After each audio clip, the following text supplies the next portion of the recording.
내년엔 세입자를 들일 수 있는 임대 가능한 주택에 관심이 높을 것으로 예상됩니다. 광역토론토 집값은 떨어지지만 콘도 시장은 회복될 거란 전망도 나옵니다. 오늘 리맥스가 발표한 2024년 주택시장 전망 보고서에서 내년 전국의 평균 집값은 0.5% 오르며 전국에서 절반 넘는 지역은 집값이 2에서 7.5% 상승하지만 나머지는 2에서 5% 하락하거나 유지될 것으로 나왔습니다. 균형을 이루면서도 혼조세가 예상되는 온타리오주 광역 토론토는 평균 3% 낮아지고 키치너, 워터루도 8% 하락하지만 윈저와 수세마리 등 일부 도시는 최대 7.5%까지 상승합니다. 토론토 콘도 시장은 내년 늦은 봄까지 소폭 오르거나 정체됐다가 반등이 예상되고 키치너, 워터루는 고용시장이 변수로 작용할 예정입니다. 서부에서 브리티시 콜롬비아주 밴쿠버는 균형 잡힌 시장이 예상되고 엘버타주 에드먼턴과 BC 나나이모, 사스카추완주 사스카툰은 재고 부족으로 첫 주택 구입자의 진입이 어려워질 전망입니다. 퀘벡주 몬트리올은 이자율에 따라 구매자 시장으로 바뀔 수 있고 대서양 지역은 소폭의 가격 상승이 예상됩니다. 내년에도 고물가와 고금리 영향이 이어지며 투자 수의 극대화를 위한 임대 전략이 주택시장에 중요한 영향을 미칠 것으로 보입니다. 모기지와 높은 생활비, 공공요금 부담을 낮추기 위해 지하 유닛 등 임대 공간에 있는 듀플렉스와 트리플렉스, 보조 스위트룸을 갖춘 단독주택에 구매자들의 관심이 쏠릴 것으로 예상됐습니다.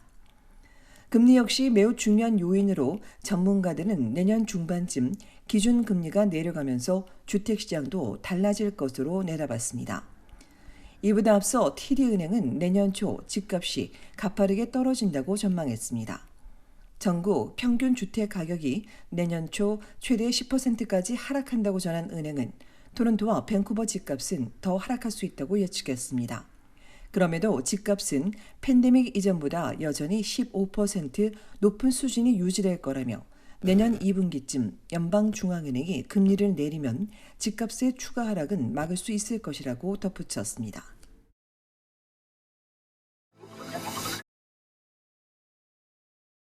온라인에서 성착취를 당해온 10대 소년이 극단적인 선택을 하는 비극적인 일이 벌어졌습니다. 지난달 12일 브리티시 컬럼비아주 북부 프린스 조지의 한 가정집에서 총상을 입은 12세 소년이 발견돼 병원으로 이송됐으나 숨졌습니다. 연방경찰은 이 소년이 온라인 성착취에 시달려온 피해자로 드러났다고 밝히며 온라인 성착취의 심각성을 알리기 위해 피해 가족의 동의를 얻은 뒤 공개했다고 덧붙였습니다. 소년이 평소 스냅챗을 자주 사용했다는 부모는 사악한 어른 탓에 희생됐다며 다른 부모들은 자녀 문제에 더 적극적으로 나서야 한다고 강조했습니다. 현재 경찰이 범인의 신원을 파악 중이지만 오래 걸릴 것으로 보입니다. 온라인 성착취는 개인의 사진이나 성적 행위를 공개하겠다고 협박해 돈이나 성적 요구를 갈취하는 범죄로 범인은 전 세계를 무대로 활동하고 있습니다. 프린스 조지 경찰에 신고된 온라인 성착취 사건만 62건으로 지난해 56건보다 증가했으며 13세에서 18세 사이 청소년들이 범인의 주 표적이 되고 있습니다. 이런 사건이 모두 비극적이진 않지만 피해자를 평생 괴롭히는 만큼 부모와 보호자는 모르는 사람과의 온라인 채팅의 위험성에 대해 자세히 알려야 한다고 당국은 촉구했습니다. 이어 자신이 피해자라는 생각이 들면 즉시 모든 연락을 차단하고 대화 내용의 사본을 보관하며 가해자와 주고받았던 온라인 계정을 비활성화한 뒤 경찰에 신고할 것을 권고했습니다. 한편 캐나다에서 온라인 성착취가 더 악화되는 가운데 이런 피해자의 다수가 남성인 것으로 나타났습니다. 단체에 따르면 10월부터 매주 50여 건의 관련 신고가 접수되고 있으며 성착취 사건의 표적이 된 이들 중 91%가 남성이고 14에서 17세 사이가 많은 것으로 알려졌습니다. 캐나다 아동보호센터는 이 문제가 공중보건 비상 상황에 직면했다고 경고하며 캐나다도 영국과 유럽연합의 온라인 안전법과 같은 새로운 법안을 찾아야 한다고 촉구했습니다.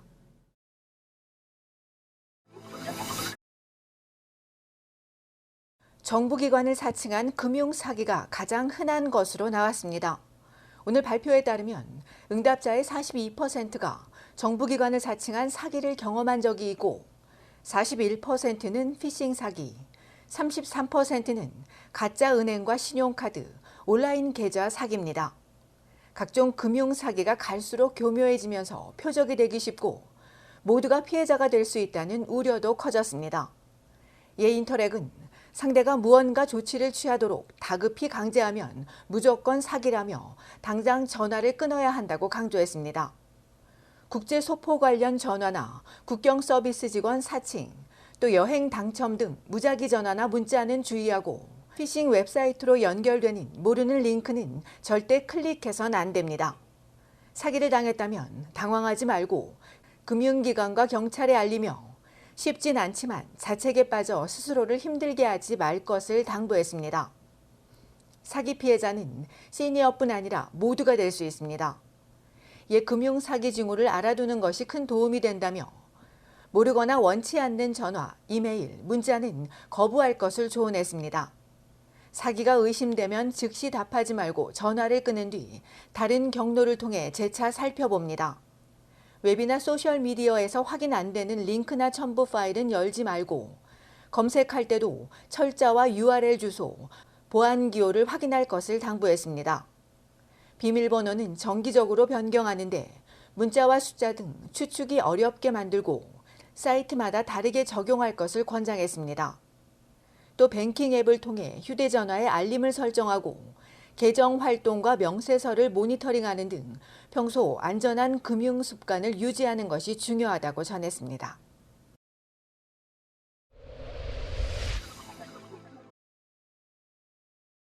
온타리오주 헌츠빌 교통사고 사망자 5명의 신원이 확인됐습니다. 지난 토요일 밤 11시 헌츠빌 60번 고속도로에서 SUV 2대가 정면 충돌하면서 15세에서 17세 사이 중국인 교환학생 3명과 40대 여성이 그 자리에서 숨지고 중상인 남학생 1명은 병원으로 급히 이송됐으나 사망했습니다. 숨진 42세 여성은 두 자녀를 둔 엄마로 헌츠빌 병원 회계부서에서 근무한 것으로 알려졌으며 사고 이후 이 지역 주민들이 유가족을 위한 $10,000 기금 마련을 위해 고펀드미 캠페인을 진행하고 있습니다.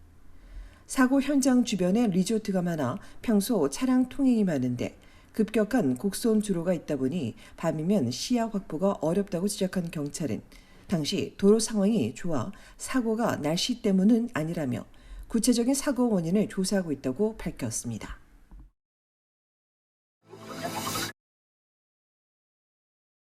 매니토바주 위니펙의 한 주택에서 총기 사건이 발생해 4명이 숨지고 1명이 크게 다쳤습니다. 일요일 새벽 4시경 랭사이드 스트리트 100블록에 있는 주택에서 퍼스트 네이션 출신인 30대 자녀 둘과 캐나다 출신의 29세, 위니펙 출신 41세 피해자가 총에 맞고 숨졌으며 55세 남성도 총상을 입고 병원으로 옮겨졌으나 매우 위독한 것으로 알려졌습니다. 현지 경찰은 무장했을 걸로 추정되는 용의자를 위험인물로 간주하고 검거를 위해 총력을 기울이는 한편 사건이 발생하게 된 경위와 사건에 연루된 이들을 찾아내기 위해 수사하고 있다고 전했습니다. 이 밖에 온타리오주 노스요 그랜드 라빈 드라이브와 제인 스트리트에서 어젯밤 9시 남성 1명이 총에 맞아 병원으로 이송돼 치료를 받고 있으며 나이아가라 살인사건 전담팀과 함께 사건을 조사 중인 경찰은 용의자를 추적하는 한편 이번 사건에 대한 목격자들의 제보를 요청했습니다.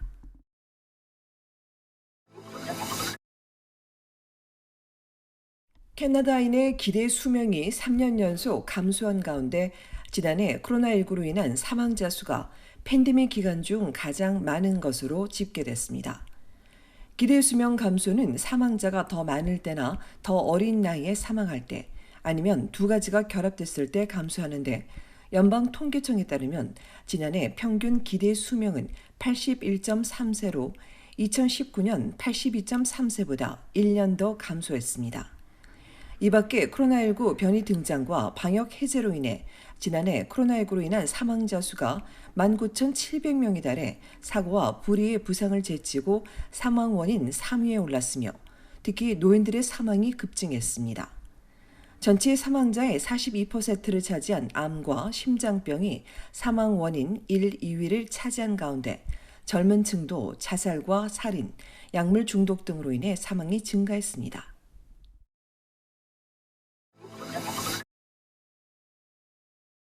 지난 13일 서울에서 열린 제9차 세계 한인 정치인 포럼에 참여한 조성준 온타리오주 노인 및 장애인 복지장관이 한국의 정치인들을 만나 캐나다에서 부쩍 높아진 한인 사회의 위상을 알리고 온주의회에서 개인 발의에 통과된 10월 한국문화유산의 달 지정 법안을 알렸다고 전했습니다. 재외동포청과의 인터뷰에선 세계 여러 국가의 재외동포 사회와 한국 간의 성장을 도모할 수 있도록 재외동포청이 가교 역할을 수행해달라고 당부했습니다.